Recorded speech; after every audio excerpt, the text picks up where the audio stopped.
Welcome back guys on our YouTube channel Pooja maths point. So students, हमने vector space की previous video में vector space की definition की थी, फिर उसके बाद हमने उसके एग्जांपल को समझा था। नाउ अब हम करेंगे आज vector subspace. So students, video में पूरा बने रहिएगा, तभी आपको वेक्टर सबस्पेस की डेफिनेशन और इसका एग्जांपल मैं इसी वीडियो में आपको क्लियर कराऊंगी। तो अगर आपको अच्छे से कंसेप्ट को समझना है तो प्लीज़ वीडियो को पूरी देखिएगा। So now let's get started. Vector space definition क्या होती है? A non empty subset W of vector space V कोई ऑलरेडी अब वेक्टर स्पेस है, ठीक है, उसमें से हमने एक छोटा सबसेट ले लिया W। Overfilled F is called a vector subspace of V, यानी कि वो इस वेक्टर स्पेस का ही एक सेट है। तो कोई W है, उसको हम कब कहेंगे कि वो वेक्टर सब स्पेस है V का? If W is a vector space over F, अगर वो वाला W यानी कि सबसेट ऑफ वेक्टर स्पेस वो खुद एक वेक्टर स्पेस हो जाए ओवर द फील्ड F के ऊपर, and same with respect to binary operation and scalar multiplication, जैसे कि हमने वेक्टर स्पेस की डेफिनेशन में किया था, ठीक है। तो आइए हम इसको समझते हैं। तो वेक्टर सबस्पेस को टेस्ट कैसे करेंगे हम? A non-empty subset W of a vector space V is a vector subspace of V if and only if, यानी कि हमारे पास ये तीन कंडीशन हैं। अगर ये तीनों कंडीशन सेटिस्फाई होती है तब हम कहेंगे कि जो W है, सबसेट है किसी भी वेक्टर स्पेस का, वो क्या होगा?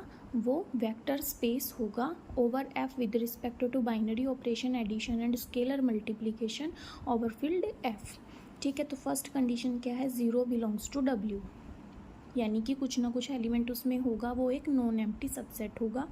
सेकंड है, अगर हमने दो एलिमेंट उस W से लिए हैं, यानी कि हमने सबसेट ऑफ वेक्टर स्पेस से दो एलिमेंट लिए हैं, तो उसका एडिशन भी उसी के अंदर हमें मिलेगा। एंड थर्ड वन, अगर हमने एक एलिमेंट अल्फ़ा से F फील्ड से लिया है और एक एलिमेंट हमने उस सबसेट से लिया है, तो उन दोनों को जब स्केलर मल्टीप्लिकेशन करेंगे तो अल्फ़ा A भी हमारा उसी सबसेट के अंदर आना चाहिए। अगर तीनों कंडीशन से सेटिस्फाई हो जाती हैं तब हम कहेंगे कि W जो है वो वेक्टर स्पेस है, ठीक है। अब इसके रिमार्क्स देख लीजिए एक बार। The two condition second and third in the above test can be written in one single condition. Second और थर्ड को हम एक सिंगल कंडीशन में कैसे लिखते हैं, आइए मैं आपको बताती हूँ। अगर मैंने दो एलिमेंट F फील्ड से लिए हैं, अगर आपने प्रीवियस वीडियो देखी है तो आपको याद होगा कि मैंने वेक्टर स्पेस की जब डेफिनेशन कराई थी उसमें भी हमने जब प्रूव किया था क्वेश्चन को, एग्जाम्पल को जो हमने समझा था, तो मैंने स्टार्टिंग में ही फील्ड से दो एलिमेंट ले लिए थे और मैंने सबसेट से यानी कि वेक्टर स्पेस से दो एलिमेंट ले लिए थे। अब यहाँ पर हमने सबसेट में से ले लिए दो और हमने दो ही एलिमेंट ले लिए फील्ड में से, ठीक है। तो इसका क्या होगा कि जब हम इसको ऐड करेंगे, मल्टीप्लाई स्केलर मल्टीप्लिकेशन दोनों करते हैं। देखो, जब मैं अल्फ़ा ले रही हूँ F से और A ले रही हूँ W से, तो अल्फ़ा F से लिया, A W से लिया, तो अल्फ़ा A हमारा W में होना चाहिए।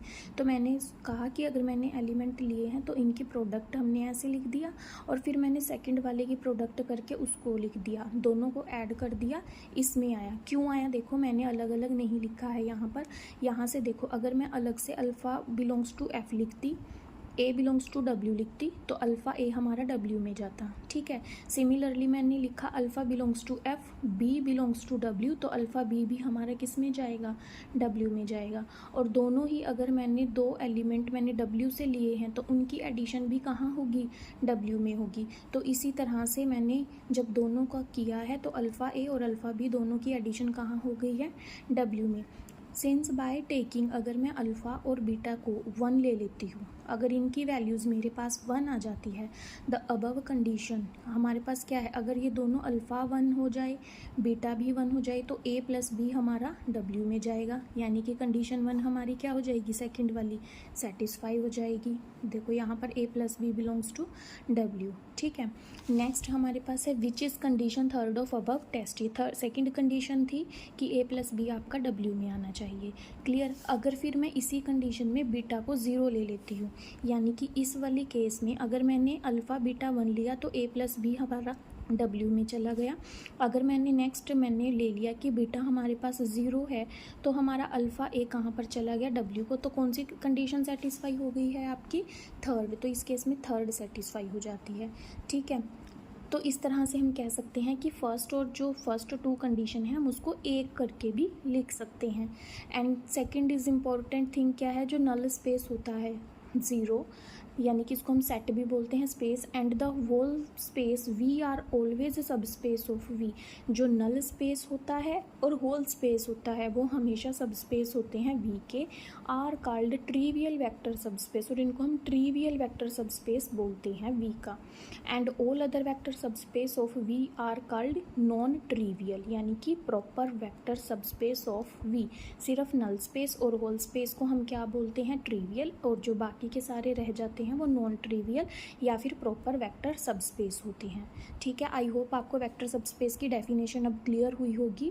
तो अब हम इसको समझते हैं एग्जाम्पल के साथ। तो आपका एग्जाम्पल देखिए क्या है, show that the set W। हमारे पास एक सेट है, ये मैंने फिर से यहाँ पर इसलिए लिखा था क्योंकि यहाँ से समझ नहीं आ रहा था, तो यहाँ से आपको क्लियरली एक सेट मैंने बना के लिखा है तो आपको समझ में आ जाए, ठीक है।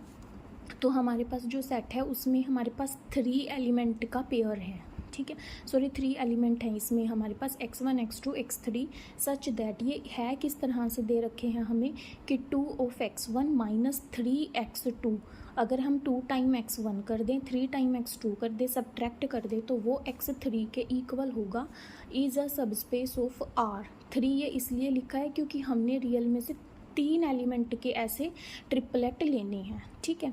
तो सोल्यूशन देख लीजिए, सबसे पहले आपको ये सेट समझ आना चाहिए कि उसने डिफ़ाइन इस तरीके से किया है कि अगर हम 3 एलिमेंट लेते हैं, 3 स्केलर लेते हैं तो फिर वो इस तरह से दिखेंगे।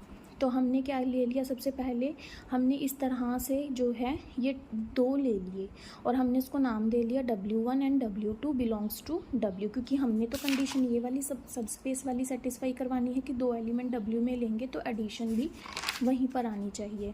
सो दैट अब हमने क्या करना है कि W1 हमारा ये है, W2 ये है, जो कि हमने यहाँ से ले लिया, क्लियर। अब हम लिख देते हैं 2P1 अकॉर्डिंग टू दिस। अगर मैंने 3 ले लिए, जैसे P1 P2 P3 मैंने ले लिया, अब मैंने लिखना तो इस तरीके से है, P1 की जगह x1 की जगह पर P1 लिखो तो 2P1 माइनस x2 की जगह पे P2 तो 3P2 is which is equal to P3। क्यों, क्योंकि मैंने यहाँ x1 x2 x3 की जगह पर P1 P2 P3 लिखा है, ठीक है। सिमिलरली हम Q1 Q2 Q3 के लिए लिख देंगे, यहाँ पर आ जाएगा आपका 2Q1 minus 3Q2 which is equal to Q3। तो ये आपकी होगी फर्स्ट कंडीशन, जो आपको अभी जैसे डिफ़ाइन किया हुआ है हमने एज इट इज़ लिखा है। फिर हमने 2 एलिमेंट हमने रियल नंबर से ले लिए, जो कि हमें R3 दे रखा है कि ट्रिपलेट की फॉर्म में लेना है, तो हमने वो ले लिया क्योंकि हमने इसी के ऊपर दिखाना है कि इसी का वो सब स्पेस है। तो हमने फील्ड यहाँ पर जो आपकी है वो रियल नंबर की है, तो अल्फ़ा बीटा हमने R से ले लिया। सो देयरफॉर जैसे मैंने आपको इसमें कंडीशन में दिखाया कि अगर मैं 2 एलिमेंट यहाँ से लेती हूँ 2 यहाँ से लेती हूँ तो alpha A plus beta B जो है वो W में होगा। तो अब हम यहाँ से देखते हैं alpha W1 plus beta W2, क्योंकि मैंने इस पूरे को नाम दे दिया W1, इस पूरे को नाम दे दिया मैंने W2, ताकि समझने में आपको ईजी रहे। तो अल्फ़ा W1 करेंगे तो हमने हर एक जो इसका एलिमेंट है स्केलर है तो इसको हमने अल्फ़ा से मल्टीप्लाई कर दिया, तो हमारे पास क्या आ जाएगा यहाँ alpha P1 alpha P2 alpha P3।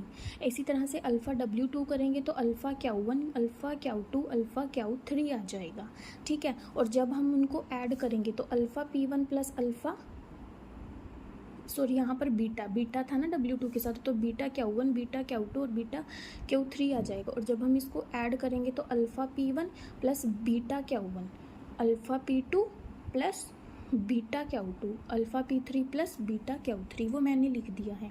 अब हमने जब इनको इस तरीके से लिया कोमा लगा के, ठीक है, तो अब यहाँ पर देखो जब कोमा लगा के लोगे तो इस तरीके से लिखना है हमें, यहाँ पर ना आपका कोमा आएगा, सॉरी, ठीक है।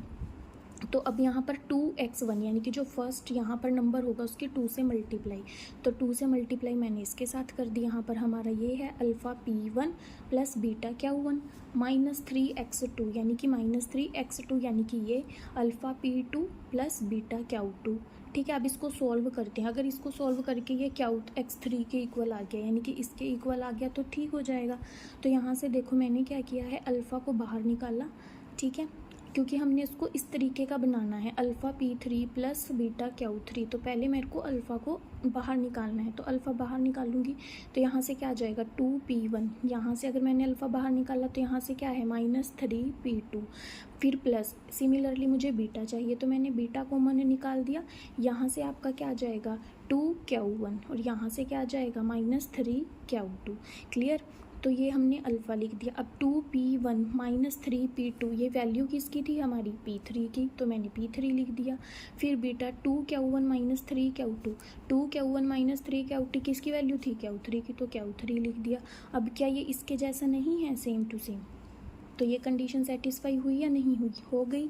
तो हम कह सकते हैं यूजिंग 1 ये इक्वल हो गया आपके x3 मतलब कि जो यहाँ पर आपका x3 था उसके इक्वल हो गया है, ठीक है। So also 0,0 belongs to w। अब हमारे पास एक कंडीशन ये वाली तो दोनों की दोनों सोल्व हो गई हैं। अब ये रहती है सिर्फ क्यों 0,0 भी w में होगा, यानी कि 0 भी इसके अंदर है, क्योंकि क्या है w क्या है नॉन एम्प्टी सेट है। So hence w is a subspace of this. क्योंकि हमारी तीनों ही कंडीशन सोल्व हो चुकी हैं, सेटिस्फाई हो चुकी हैं, तो हम कहेंगे कि हाँ जो w है वो सबस्पेस है R का। आई होप आपको ये अच्छे से समझ आया होगा।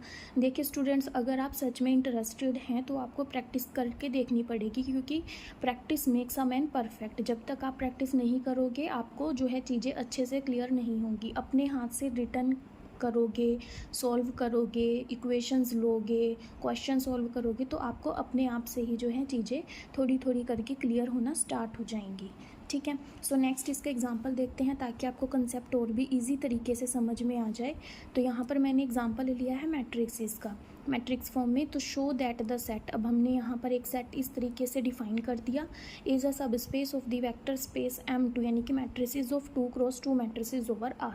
तो अब हमने इस W को सब स्पेस दिखाना है इट्स मैट्रिक्स का, 2 क्रॉस 2 की मैट्रिक्स का। तो फिर से वही हमने काम करना है, पहले हमने 2 एलिमेंट W में से लेने हैं। अब W में तो इस तरीके के मैट्रिक्स के हैं, तो मैंने इस तरीके की 2 मैट्रिक्स ले ली हैं, ठीक है, मैट्रिक्स। तो x ले लिया, y ले लिया इसमें एलिमेंट, क्लियर। और फिर हमने 2 कहाँ से लेने होते हैं, जैसे फील्ड हम किसी की लेते हैं तो हमने यहाँ पर हमारे किसके ऊपर दिखानी है, R के ऊपर दिखानी है। तो हमने फिर R में से अल्फ़ा और बीटा को लिया, और सेम जो काम हमने यहाँ किया वही काम हमने यहाँ पर करना है, alpha A plus beta B। यहाँ पर हमने क्या किया था, alpha W1 plus beta W2, क्योंकि यहाँ पर मैंने नाम दिए थे W1 W2 और यहाँ पर मैंने नाम दिया है AB। वो तो आपकी मर्जी है कि आप नाम क्या देना चाहोगे। तो अल्फ़ा A, अल्फ़ा की मल्टीप्लाई करोगे अंदर अल्फ़ा A की, अल्फ़ा x 0 0। फिर बीटा B, बीटा से करोगे बीटा y 0 0। ऐड कर दो, ऐड करोगे तो आपको पता है ये इसके अंदर ही ऐड होना है, ये इसके अंदर ऐड होगा, और जो ये जब ऐड करोगे तो यहाँ पर ये पीछे 0 है तो 0 ही रह जाएगा। सो यहाँ पर आल्सो हम कह सकते हैं, क्योंकि ये जो है इनको जब हम ऐड करेंगे तो जो भी हमारा x होगा यहाँ पर होगा वो R में जाना चाहिए। तो यहाँ पर आपको मिल ही गया alpha x plus beta y. तो alpha x plus beta y तो ऑलरेडी W में जाएगा ही जाएगा, क्योंकि सारे एलिमेंट R में हैं, सब R में हैं, और R के जो एलिमेंट है उन्हीं से मिलकर आपका W बनता है, तो ये जो है W में बिलोंग करेगा। और इसी तरह से अगर ऐसी मैट्रिसेस W के अंदर है तो 0 0 0 0 मैट्रिसेस आइडेंटिटी मैट्रिसेस 2 क्रॉस 2 की भी होगी, तो हम कहेंगे, सॉरी आइडेंटिटी नहीं, इसको 0 मैट्रिसेस बोलते हैं, तो 0 मैट्रिसेस भी इसमें होगी, तो हम कहेंगे कि जो W है वो नॉन एम्प्टी है, तो इसकी फर्स्ट वाली कंडीशन भी सेटिस्फाई हो जाती है। तो यहाँ से हम करेंगे कि W is A vector subspace of M2। I hope आपको दोनों एग्जाम्पल समझ में आई हैं। मैंने 2 एग्जाम्पल इसीलिए इस वीडियो में कराई हैं ताकि आपको चीज़ें जो है आसानी से समझ में आ जाएं और आपको कंसेप्ट इजीली क्लियर हो जाए। सो स्टूडेंट्स, मैंने ये जो सीरीज़ आपको स्टार्ट की है कि वेक्टर स्पेस वेक्टर सबस्पेस, ये इसलिए है क्योंकि हम ग्रेजुएशन के बाद एक तरह से हमें एक पूरा आपको जो होता है ना समराइज़ करना होता है कि हाँ हमने क्या कर लिया है, हमें क्या पढ़ना है।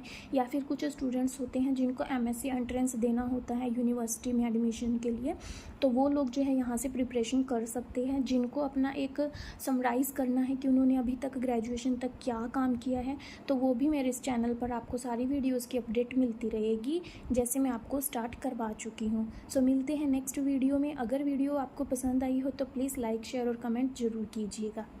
Thanks for watching.